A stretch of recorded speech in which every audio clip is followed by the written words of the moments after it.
नमस्कार, मैं हूं पंकज श्रीवास्तव। सत्य हिंदी के खास कार्यक्रम सुनिए सच में आपका स्वागत है।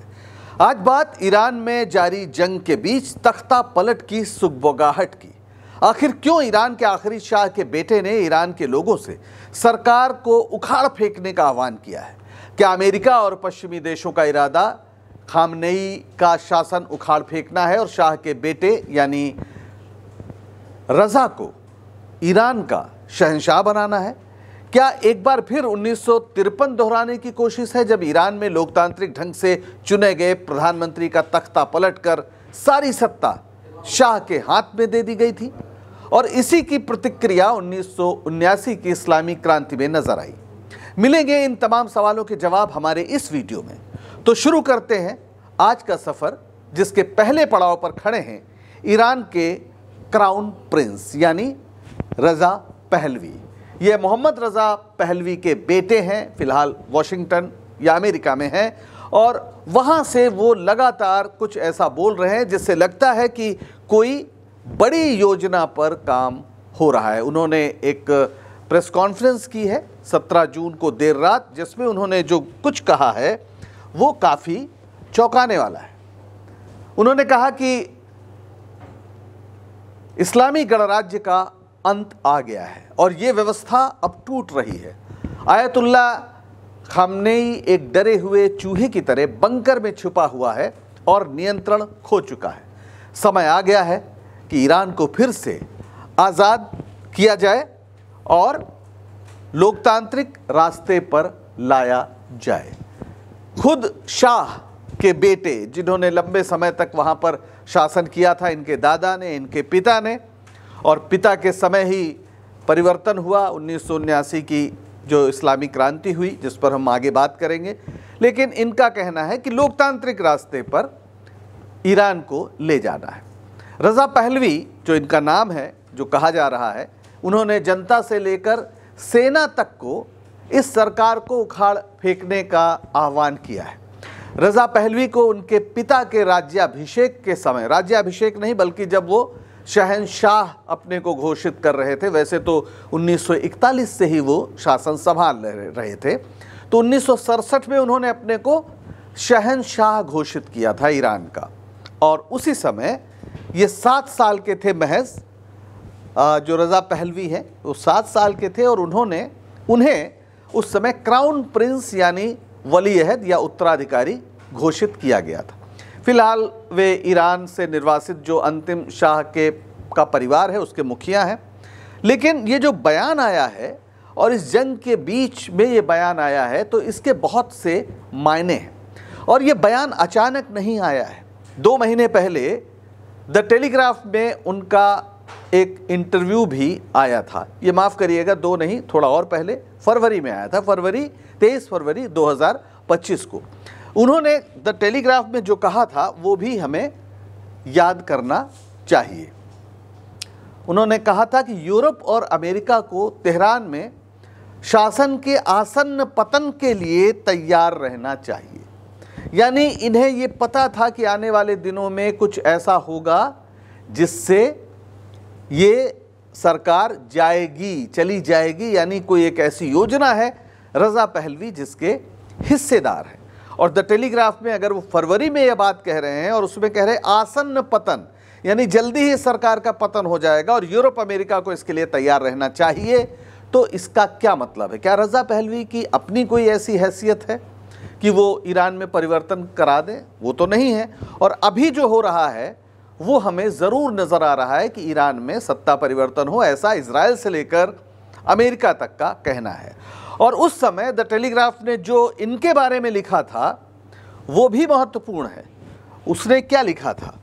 उसने लिखा था कि आलोचक भी स्वीकार करते हैं कि पहलवी के पास कम से कम सुधार की योजना है और ईरान के अंदर और बाहर दोनों जगह सार्वजनिक मान्यता की एक दुर्लभ डिग्री है। यानी पश्चिम की नज़र में रजा पहलवी वो व्यक्ति हैं जो खामेनेई की शासन की समाप्ति के बाद ईरान का शासन संभालने की योग्यता रखते हैं। तेहरान में खामेनेई का शासन खत्म करना उनकी प्राथमिकता है, यानी पश्चिम की क्योंकि उसका मानना है कि एक कट्टरपंथी सरकार है जिसके पास परमाणु हथियार किसी कीमत पर नहीं होना चाहिए। यानी योजना बन गई है और उसके केंद्र में है रजा पहलवी।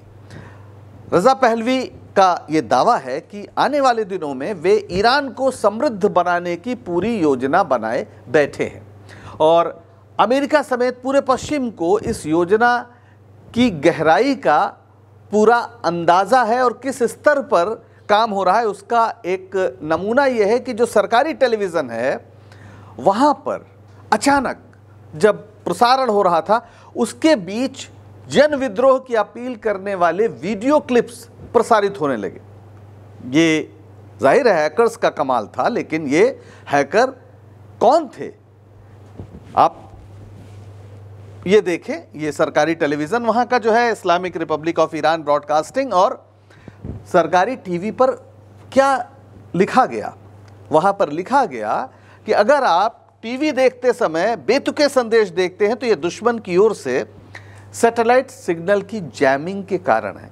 यानी इस स्तर पर अंदर तक जाकर काम किया जा रहा है कि उनका जो अपना प्रसारण है उसके बीच में जन विद्रोह की अपील करने वाले वीडियो चल जा रहे हैं। और जो ये वीडियो चला इसमें ईरान सरकार पर लोगों की अपेक्षा पर खरा ना उतरने का आरोप लगाया गया और जनता का आह्वान किया गया कि वो अपने भविष्य के लिए उठ खड़ी हो।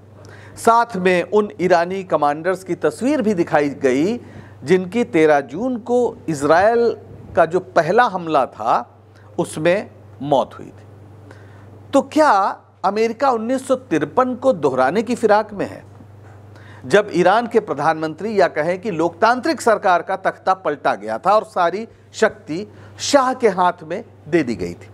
जाहिर है इस समय लोकतांत्रिक सरकार ईरान में नहीं है, लेकिन शहजादे को शहंशाह बनाने की योजना पूरी है। इस पर हम विस्तार से बात करें इसके पहले देखते हैं कि 1950 के दशक में दुनिया आखिर कैसी थी, जिसके परिप्रेक्ष्य में या जिसके परिदृश्य में ईरान में वो तख्ता पलट हुआ था। ये आप नक्शा देखिए, ये 50 के दशक का नक्शा है जब दुनिया शीत युद्ध के बीच में खड़ी हुई थी। दुनिया के तमाम देश कम्युनिस्ट प्रभाव में चले गए थे, कम्युनिस्ट पार्टियों की सरकारें बनी थी। 1917 में रूस में क्रांति हुई और उसके बाद 1948 में चीन में क्रांति हुई और द्वितीय विश्व युद्ध में यूरोप के कई देशों को अमेरिका और रूस में बांट लिया गया एक तरह से। और जैसे जर्मनी, पूर्वी जर्मनी रूस के प्रभाव में जहां कम्युनिस्ट पार्टी का शासन, पश्चिमी जर्मनी अमेरिका के प्रभाव में, पोलैंड वहां पर भी रूस का प्रभाव। तो दुनिया काफ़ी बढ़ गई थी और एक बड़े हिस्से में कहा जाए कोरिया से लेकर इधर आप देखें तो तमाम जो ये आपको लाल निशान दिख रहे हैं ये कम्युनिस्ट प्रभाव वाले देश थे। अफ्रीका के भी कुछ देशों में और लैटिन अमेरिका में एकदम संयुक्त राज्य अमेरिका के सामने क्यूबा भी खड़ा हुआ था, जहां पर फिडेल कैस्ट्रो के नेतृत्व में क्रांति 60 के दशक में हुई थी। तो पूरी दुनिया दो खेमों में बट गई थी और बौद्धिक जगत में जो पूंजीवाद था जिसका आका अमेरिका था उसको शोषण और लूट का पर्याय कहा जाता था, और दूसरी तरफ कम्युनिस्ट थे या समाजवादी थे। तो मजदूरों किसानों का राज आएगा, ये बात, ये नारा लोगों को आकर्षित कर रहा था। जहां कम्युनिस्ट पार्टियां मजबूत नहीं थी वहां पर भी समाजवादी शासन की बात बड़े पैमाने पर होती थी। समाजवादी समाज बनाने का सपना देखा जा रहा था। जैसे भारत में आज़ादी के पहले ही एक समता मूलक समाज बनाने की पूरी परियोजना बन गई थी और ये कहा गया था कि हमारा जो राज्य होगा, जो आज़ाद भारत होगा, वो एक समाजवादी तौर तरीके का राज्य होगा। हालांकि कम्युनिस्ट शासन नहीं होगा, लेकिन उत्पादन के साधनों पर राज्य का नियंत्रण होगा। और आपने देखा होगा कि चाहे वो कोयला हो, चाहे वो स्टील हो, या इस तरह के जितने भी तमाम जो ज़रूरी चीज़ें हैं उन पर राज्य ने बड़े बड़े सार्वजनिक उपक्रम खड़े करके उसकी व्यवस्था अपने हाथ में रखी। इसीलिए भारत की व्यवस्था को मिश्रित अर्थव्यवस्था उस समय कहा जाता था। जाहिर है पूंजीवाद का स्वर्ग अमेरिका ये बात बर्दाश्त नहीं कर पा रहा था कि तमाम देशों में रूस का प्रभाव है या वामपंथी या कम्युनिस्ट या समाजवादी आंदोलन आगे बढ़ रहा है। और उस समय ईरान इसी नीति का शिकार हुआ।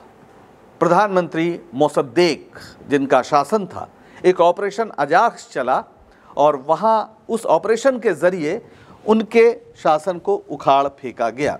ये काफ़ी वहाँ के प्रगतिशील नेता थे और काफ़ी प्रभावशाली भी थे, लेकिन 1953 में अमेरिका और ब्रिटेन ने मिलकर ऑपरेशन अजाक्स जो चलाया, जिससे इनका तख्ता पलट हुआ, इसने एक तरह से लोकतंत्र की तमाम संभावनाओं को समाप्त कर दिया। प्रधानमंत्री थे मोहम्मद मोसद्देक, इन्हें सत्ता से हटाया गया क्योंकि ये ईरान के तेल उद्योग का राष्ट्रीयकरण कर रहे थे और जो वहाँ की कंपनी थी, जो आज BP है, British company, Anglo Iranian oil company, इसका उन्होंने राष्ट्रीयकरण कर दिया था, यानी इसका नियंत्रण इस कंपनी का हट गया था। इससे ब्रिटेन और अमेरिका के आर्थिक हितों को काफ़ी ठेस पहुंची। दरअसल तेल ही वो खेल है जिसकी वजह से पश्चिमी देशों ने पूरे मध्य पूर्व में बारूद की बारिश की है, वरना हज़ारों किलोमीटर दूर बैठे अमेरिका के लोगों या वहाँ के शासकों को इस इलाके में क्या दिलचस्पी हो सकती थी। ईरान के पास दुनिया का तीसरा सबसे बड़ा तेल भंडार है, यानी वेनेजुएला और सऊदी अरब के बाद। करीब कुल तेल जो है दुनिया में, उसका 9 से 10% अकेले ईरान के पास है।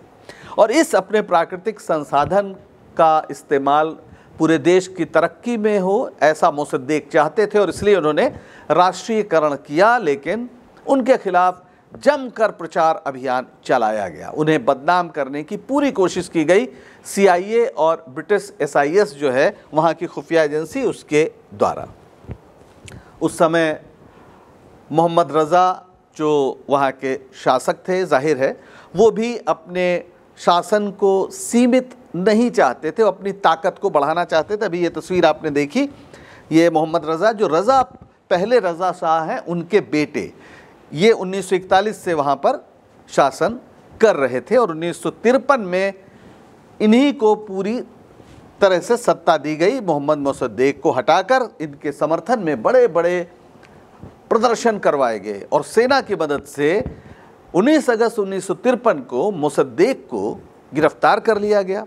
मोसद्देक की पार्टी का नाम था नेशनल फ्रंट ऑफ ईरान। ये पार्टी 1949 में स्थापित की थी डॉक्टर मोहम्मद मोसद्देक ने ही। नेशनल फ्रंट एक राष्ट्रवादी और लोकतांत्रिक गठबंधन था जो मुख्य रूप से ईरान के तेल उद्योग के राष्ट्रीयकरण और विदेशी हस्तक्षेप के खिलाफ लड़ रहा था। ये उदारवादी, राष्ट्रवादी और लोकतांत्रिक विचारधारा से प्रेरित था। इसके कुछ वामपंथी समूहों, खासतौर पर तुदेह पार्टी यानी कम्युनिस्ट पार्टी के साथ भी संबंध थे, गठबंधन थे। और तुदेह पार्टी उस समय तेजी से आगे बढ़ रही थी, जिससे अमेरिका से लेकर ब्रिटेन तक के कान खड़े हो गए थे। इसलिए ब्रिटेन और अमेरिका ने मिलकर यह ऑपरेशन चलाया, साझा अभियान, और मोसद्देक को हटा दिया गया। जनरल फजलुल्लाह जाहिदी को नया प्रधानमंत्री बनाया गया और शाह मोहम्मद रज़ा पहलवी की सत्ता को मजबूत कर दिया गया। यानी दुनिया के सबसे बड़े या सबसे पुराने लोकतंत्र ने या लोकतांत्रिक देश ने ईरान में मध्ययुगीन शासन व्यवस्था यानी राजशाही को मजबूत कर दिया। और 2013 में जब ओबामा के समय जब क्लासिफाइड दस्तावेज सामने आए तो पता चला कि CIA ने जाहिदी के नियुक्ति के लिए यानी मोसद्देक को हटाने के बाद $50 लाख की गुप्त मदद की थी। आप समझ सकते हैं कितना बड़ा ऑपरेशन था। और ये पहला ऑपरेशन था अमेरिका का जिसके तहत किसी दूसरे देश की सत्ता को बदला गया था। बाद में तो एक पूरा सिलसिला है, बहुत जगह सरकारें बदली और क्या क्या हुआ, वो एक लंबा इतिहास है। लेकिन पहला प्रयास ईरान में हुआ और ये सफल हुआ। अब सवाल है कि शाह के रहते आखिर किस तरह का लोकतंत्र था ईरान में। यानी मोसद्देक प्रधानमंत्री थे, चुने हुए प्रधानमंत्री थे, लेकिन वहाँ पर राजा भी थे, शाह भी थे, यानी मोहम्मद रज़ा पहलवी वहाँ के शासक थे। तो क्या ये इंग्लैंड की तरह संवैधानिक राजतंत्र था? इस पर भी थोड़ी बात कर लेते हैं। दरअसल इसकी शुरुआत 1905 की संवैधानिक क्रांति से हुई थी, जब वहाँ पर पहली बार मजलिस यानी संसद बनी थी। पहली बार वहाँ मजलिस बनी और काजर राजवंश था जो वहाँ पर लंबे समय से शासन कर रहा था, उसको एक तरह से इस क्रांति ने चुनौती दी। एक संवैधानिक राजतंत्र की स्थापना की गई जिसमें मजलिस जो है उसके पास भी कई अधिकार थे और शाह की शक्तियों को सीमित किया गया। इस क्रांति के परिणाम स्वरूप जनता को चुनाव करने का अधिकार मिला, खास तौर पर पुरुषों को जिनके पास कुछ संपत्ति थी उनको मजलिस के लिए चुनाव करने या चुने जाने का अधिकार दिया गया। ये सार्वभौमिक मताधिकार नहीं था जैसे भारत में हुआ कि एक झटके में सबको, किसी भी धर्म के, किसी भी जाति के, किसी भी लिंग के, किसी भी क्षेत्र के हर व्यक्ति को वोट देने का अधिकार दिया गया। भारत में जो अभूतपूर्व क्रांति हुई ऐसा नहीं हुआ, वहाँ पर चुनिंदा लोगों को यह अधिकार दिया गया। महिलाओं को अधिकार नहीं था वोट देने का, गरीबों को नहीं था, कुछ और भी समूह थे जिनको अधिकार नहीं था, यानी अभिजात वर्ग के लोग ही यहाँ पर चुने जा सकते थे। यानी एक सीमित लोकतंत्र कह सकते हैं ईरान में चल रहा था, जो भी था। लेकिन इसमें भी मोसद्देक जैसे लोग सामने आ गए थे और बर्दाश्त नहीं हुए। बहरहाल उसके पहले 1925 में यानी 1905 की जो काफ़ी एक क्रांति हुई थी, उसके बाद तमाम उथल पुथल हुई और इसका फ़ायदा उठाकर 1925 में रज़ा शाह नाम के एक बड़े सैन्य अधिकारी ने पहलवी वंश की स्थापना कर दी थी और ये 1941 में 41 तक शासन इन्होंने किया था।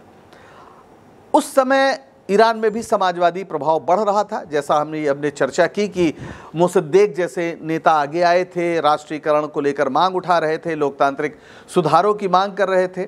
1951 में मोसद्देक को प्रधानमंत्री चुना गया था, फिर 1953 का तख्ता पलट हो गया। तो एक चुने हुए नेता को हटाकर शाह को सत्ता सौंपने से जनता में विदेशी हस्तक्षेप के खिलाफ गुस्सा बढ़ा, स्वाभाविक था। शाह का शासन अब एक तानाशाही बन गया जो अमेरिका और ब्रिटेन के समर्थन से चलता था। इसने जनता में असंतोष को जन्म दिया जो बाद में 1979 की इस्लामी क्रांति का कारण बना और जो उस समय मोहम्मद रज़ा शाह थे, इन्होंने खुद को 1967 में शहंशाह घोषित कर दिया था। इन्हें देश छोड़कर जाना पड़ा। यानी पहले हमने देखा कि आए रज़ा शाह और उसके बाद मोहम्मद रज़ा शाह उनके बेटे, तो इन दो लोगों ने पहलवी वंश की स्थापना की थी और 1925 से 1979 तक शासन किया था। अब ये दौर शासन का एक तरह से ईरान के आधुनिकीकरण की नींव रखने वाला भी दौर माना जाता है कि उस दौर में काफ़ी इन्होंने आधुनिकीकरण की प्रक्रिया को बढ़ाया। पहलवी वंश क्यों कहते हैं? पहलवी वंश जान लीजिए क्यों कहते हैं। पहलवी दरअसल जो प्राचीन फारसी थी और जो आधुनिक फारसी थी उसके बीच में एक दौर था जो फारसी जिस तरह से लिखी पढ़ी बोली जाती थी उसको पहलवी कहते हैं। तो एक भाषा के रूप में अब उसका इस्तेमाल नहीं होता, लेकिन 7वीं शताब्दी तक एक तरह से जो पूर्व इस्लामिक दौर था उस समय वहाँ पर पहलवी लैंग्वेज काम करती थी। तो इन्होंने ख़ास तौर पर इन दोनों लोगों ने खुद को जो ईरान की 5000 साल की सभ्यता है उससे जोड़ा, यानी पूर्व इस्लामिक दौर से जोड़ा। और इसीलिए 1935 में फारस जिस देश का नाम था उसे ईरान किया गया। ईरान का अर्थ होता है आर्यों का देश। तो इन्होंने एक तरह से अपने जो प्री इस्लामिक दौर की एक सांस्कृतिक परंपरा थी उससे भी जोड़ा खुद को, और इसीलिए पहलवी वंश अपने वंश को कहा इन्होंने और एक ईरान को ज़्यादा एक खुला समाज बनाने का प्रयास किया। लेकिन थे तो शाही, असंतोष बढ़ रहा था, आर्थिक असमानता खास तौर पर बढ़ रही थी और इसके साथ साथ विरोधियों के प्रति जो दमनकारी रवैया था वो भी बहुत ज़बरदस्त था। इनके पास अपनी एक गुप्त पुलिस थी जिसे सवाक कहते हैं। और हैरानी की बात तो नहीं पर विडंबना है कि आज जो इज़राइल है उसकी जो मोसाद है खुफिया एजेंसी, उसने ही सवाक को प्रशिक्षित किया था और इस सवाक ने छात्रों, नौजवानों और बुद्धिजीवियों पर जमकर कहर ढाया जब जब सुधारों या मानवाधिकारों की मांग हुई। और ऐसे दौर में जब लोगों की अपनी जो लोकतांत्रिक मांग पूरी नहीं होती है तो फिर एक काफ़ी अलगाव की, असहायता की भावना भी बढ़ती है। तो ऐसे में जो वहाँ धार्मिक नेता थे उनकी पूछ बढ़ने लगी, जिनका आरोप था कि शाह के शासन में पश्चिमी मूल्य बहुत ज़्यादा बढ़ रहे हैं, यानी वेस्टर्न वैल्यूज़, कल्चर, जिस तरह से वहाँ पर महिलाओं को आज़ादी थी, जिस तरह से वहाँ पर खुलेआम लगता था कि आप किसी पश्चिमी शहर में हैं, उस सब को ये लोग पसंद नहीं करते थे। और ऐसे में जो तमाम धार्मिक नेता थे वो असंतोष को प्रकट करने का ज़रिया बने, और आयतुल्लाह रूहुल्लाह खुमैनी साहब जो हैं वो उस असंतोष के राष्ट्रीय प्रतीक बने। और 1979 में वहाँ पर इस्लामी क्रांति हुई और शाह यानी मोहम्मद रज़ा शाह को देश छोड़कर भागना पड़ा। और सामने कौन आए? आयतुल्लाह खुमैनी और उनके शिष्य, या अभी जो शासन कर रहे हैं वहाँ के सर्वोच्च नेता हैं अली खामेनेई। तो आप अब ईरान का पूरा शासन बदल गया, और इसके साथ ही जो आधुनिक लोकतंत्र की कोई संभावना थी वो भी नष्ट हो गई। सारी शक्ति आयतुल्लाह खुमैनी के हाथ में थी, वे सर्वोच्च धार्मिक नेता थे, और साथ में राजनीतिक नेतृत्व भी उनके अधीन था। वैसे एक दिलचस्प जानकारी ये भी है कि आयतुल्लाह खुमैनी के ख़ानदान का रिश्ता भारत से भी है। उत्तर प्रदेश के बाराबंकी के पास एक गांव है किंतूर, उनकी पिछली कुछ पीढ़ियां इस गांव में रहीं। दरअसल उनके ख़ानदान में कुछ धर्म प्रचार के लिए जो लोग थे वे अवध आए थे, जहाँ के नवाब शिया थे और ईरान के शिया धर्मगुरुओं का काफ़ी सम्मान करते हैं। तो कहते हैं कि आयतुल्लाह खुमैनी के दादा या परदादा थे सैयद अहमद मुस्वी, जो 1830 के आसपास वापस ईरान चले गए थे और अपने नाम के आगे हिंदी लिखते थे, यानी जो हिंदुस्तान से आए। बहरहाल धार्मिक शासन में लोक नहीं परलोक की ज़्यादा बात होती है। वो लौकिक दुनिया को बदलने के बजाय पारलौकिक दुनिया में आपका क्या होगा इसकी ज़्यादा बात करता है। तो नतीजा हमेशा यही होता है कि इंसानी हुकूक पर पाबंदी लगते हैं, उनके तमाम जो अधिकार हैं, उनकी जो मांगे हैं वो पीछे चली जाती हैं। और यही कहा जाता है कि पारलौकिक दुनिया के बारे में सोचिए।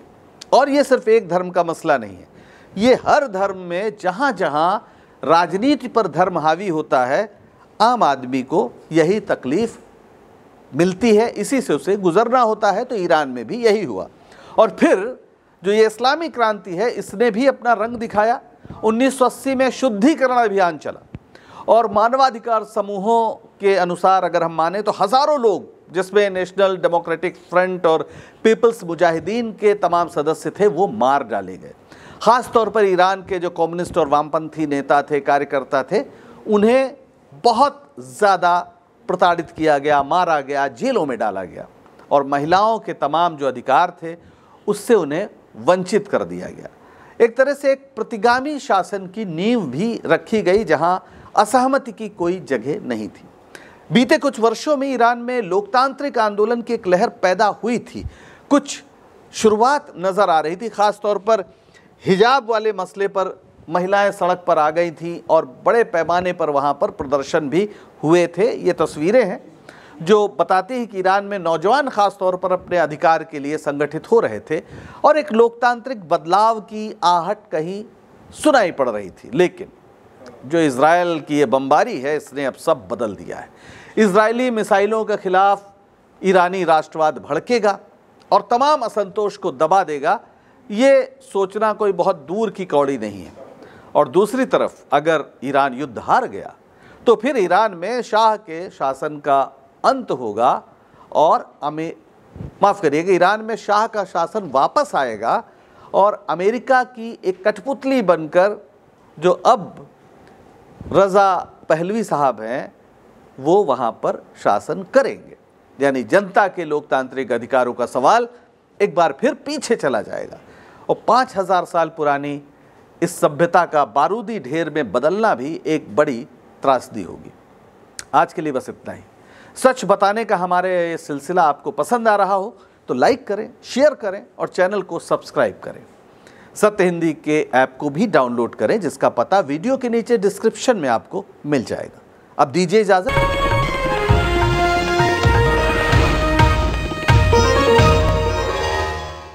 Disclaimer under Section 107 of the Copyright Act 1976. Allowance is made for fair use for purposes such as criticism, comment, news reporting, scholarship, and research. Fair use is a use permitted by copyright statute that might otherwise be infringing.